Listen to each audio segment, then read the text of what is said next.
Chicago. I love Chicago. Good morning. Good morning. I'm in upstate New York and it's currently snowing. So there's that.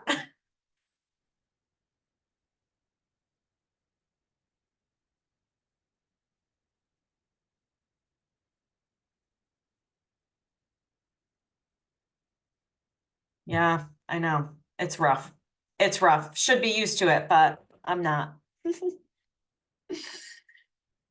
Okay, good morning. It is noon, so I want to get started and be mindful of everyone's time. Thank you so much for joining today. I really appreciate it. Again, these webinars are the first Thursday of every month at 12 p.m. Eastern Standard Time, so mark your calendars. So today I want to talk about promoting work-life balance. This is huge. It's a trendy topic. It's an important topic, and let's see what we can do in order to promote it. My name is Mary Ellen. If I haven't spoken to you yet, I'm a licensed mental health counselor by trade, and I am the director of corporate training here at ENI. And so the last slide has my email address because I'm happy to answer any follow-up questions. All right, so let's just talk a little bit about what work-life balance is, why we're talking about it. The definition of work-life balance is effectively managing time and energy to prioritize both work-related commitments and personal pursuits. It sounds lovely, but I don't know if I've ever met anyone who says that they couldn't improve upon their work-life balance. 42% of employees say they would leave their current job for one that offers better work-life balance. And 20% of employees worldwide feel that their work-life balance is satisfactory. So what that means is 80% of worldwide employees feel that their work-life balance is not satisfactory, which I think is very interesting. 80% of employees also say that they would be more loyal to their employers if they had flexible work options. So it's really tricky. We all know that COVID changed the world. Working from home, having more flexibility changed the world for the good and the bad. One of the bad ways it changed the world is because now we are connected all of the time. We are connected all of the time. And so that has created a lot of confusion and a lot of blurred lines that weren't there 30 years ago, let's say. So again, we can all think about work-life balance and think that it sounds nice on paper, but there are a lot of barriers. I already mentioned the fact that we are connected all of the time. And one of those barriers of being connected all of the time is not knowing what's expected of us. So is it expected of me to answer an email at 9 o'clock at night? Or is it okay that I leave that email until tomorrow morning? So often we are violating our own boundaries and responding to things and working when we don't want to because we think that we're supposed to. We think that it's expected of us. So one huge thing that we can all do today about work-life balance is talk to a supervisor, talk to colleagues about expectations specifically with communication. And it's interesting. I think we can all agree that we are maybe a little bit addicted to cell phones, maybe just a smidge. I talk about work-life balance a lot. And whenever I talk about work-life balance, I always ask how many people have or regularly answer work emails while in bed. And it's always at least 90% of people that I'm talking to say yes. And what's even more fascinating than that is that when I say, okay, we need to all stop answering emails in bed, people are like, no, I can't do that. I can't do that. So one of the barriers to work-life balance is actually us. It's actually us not setting those boundaries. Maybe it's because we don't have those clear expectations. Maybe it's because we don't want to be up all night thinking about the email that was sent to us, so we just want to get it over with. Maybe it's because we're just a smidge addicted to our cell phones. But that's a huge, huge barrier. Some other common barriers to work-life balance is a workload imbalance. If we're just simply overworked, a lot of us are experiencing staffing issues. So if there's not enough staff and then we're overworked, That's a huge, huge barrier. Lack of boundaries. I already mentioned this with the answering emails in bed. We have to hold ourselves accountable. We have to first decide, what boundaries do I want? What boundaries are reasonable in my job? What are my expectations in my job? If I'm able to not answer emails at 9 o'clock, I'm not going to do it. And then what are the boundaries that I want to implement, and how do I hold myself accountable to that?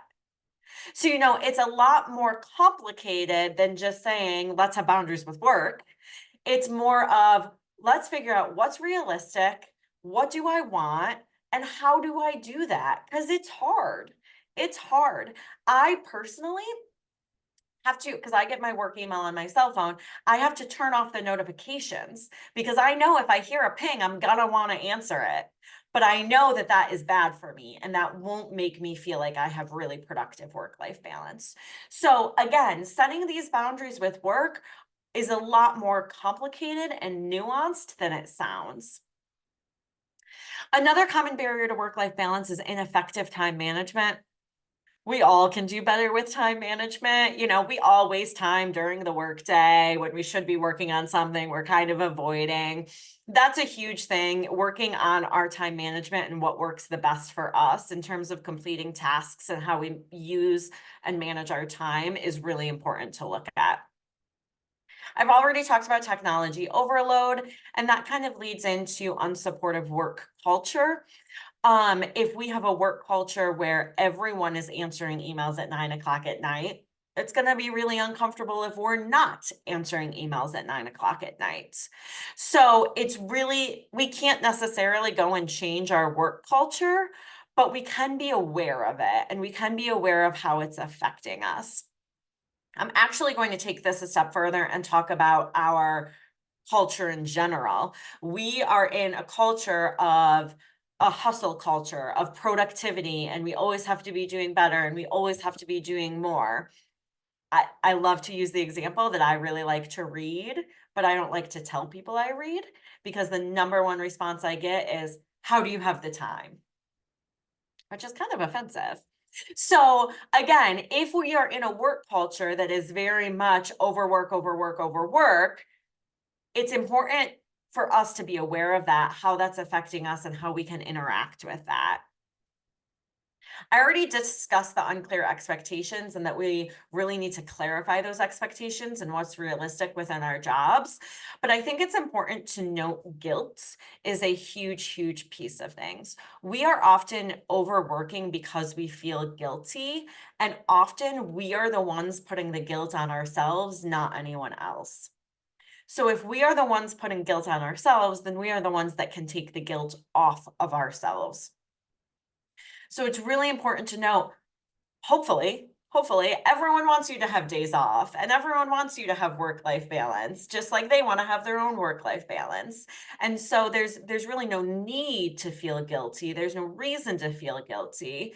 So it's really important to just be aware of how that guilt is driving our behaviors, and how we cannot let the guilt drive our behaviors. And then the last barrier I'll mention today is just not knowing how. Again, we are kind of surrounded in a culture of overworking. We are surrounded in a culture of always being connected all of the time, and it's hard to figure that out. But if we can look at, the culture, asking expectations, understanding our own time management and what we need, that is going to give a good roadmap of how to work towards work-life balance and what's going to work for us specifically. If we usually have a lot of folks from HR on these calls, so if you're working in HR, there are some things that workplaces can do, right? As much as a workplace is able to give flexibility, give flexibility. Some workplaces aren't able to do so, but in ways that we are able, let's see how we can do that. Another thing that workplaces can do is we can provide resources, time management resources, stress management resources, personal improvement resources. We can offer, again, I work for an employee assistance program, but we can offer an employee assistance program and encourage people to use that. I know a few workplaces that offer work-life balance assessments, not to read, but just to give out, here, take a look at this, you do it on your own, just for your own personal awareness. But it shows that we want people to be working on work-life balance. Providing training, again, I'm biased because I'm a trainer, but providing training about work-life balance and how to manage this and what we can do is really, really valuable. And it's also important to lead by example. This goes into the workplace culture and expectations. Unfortunately, I see a lot of time workplaces saying that they promote good work-life balance and having good intentions of wanting to promote good work-life balance, but all executives, people in leadership are overworking and answering emails at all hours of the night and things like that. And that's not leading by example. And it's really important to lead by example when we want to promote work-life balance. So what can you do? First of all, we need to recognize that could our workplaces always do better with certain things? Of course, absolutely. But at the end of the day, there's a lot that we have control over that is going to help us with our work-life balance. So the first thing is we can practice time management. A big piece of practicing time management is figuring out what works for you. So for example, I am the most productive between 7 a.m. and 10 a.m. I know that. So I purposely try to schedule very important tasks, things that I have to focus very hard on between those hours. Now, that's not going to work for everyone. Lots of people don't like to be awake at 7 a.m. So, again, in practicing time management, we have to look at what works for us. It's also really important to establish a routine. We've probably heard this before, but we as human beings thrive off of routines. Our brains work better when we have routines. We're able to focus more when things are predictable. So, as much as we're able to establish a routine, being able to establish a routine, incorporating relaxation. Are we going home from work and looking at our emails, or are we going home from work and trying to relax and trying to spend time with our families? A huge important thing to note is that scrolling on our phone is not relaxation. It's not. It's okay to do that. We need that sometimes, but we also need that type of recharge relaxation that we can also get sometimes.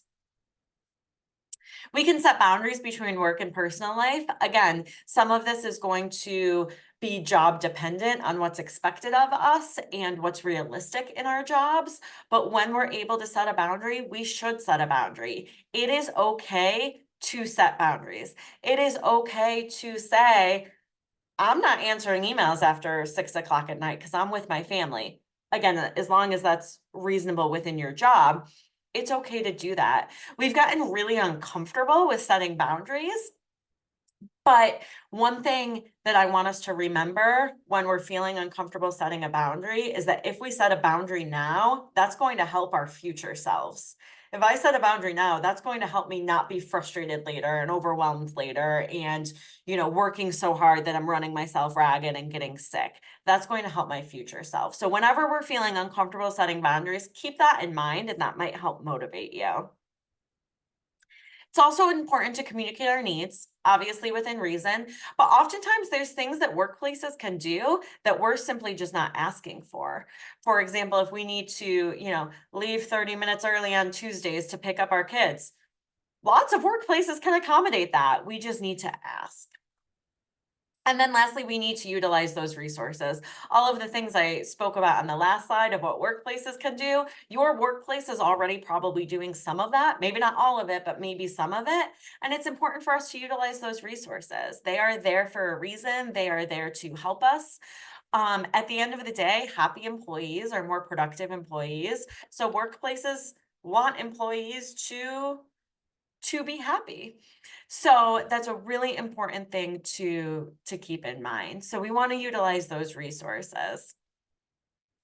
One last thing I'll say about work-life balance is it's not always going to be even. Sometimes work is going to take the priority and sometimes home is going to take the priority. And hopefully they can work together nicely when those things happen. But I don't want anyone to expect that it is always going to be even and equal, because that's just not realistic. What is more realistic is figuring out what works for us and how work and life can flow together in a way that makes us happy and fulfilled and feeling like we have work-life balance. Like I said, my name is Mary Ellen. I'm the director of oh, whoops, sorry. I'm the director of corporate training here at ENI. My email address is right on the screen. Please reach out to me via email if you have any questions or interested in any trainings. And again, mark your calendars for next month. Thank you so much for coming today. I hope everyone has a fantastic day.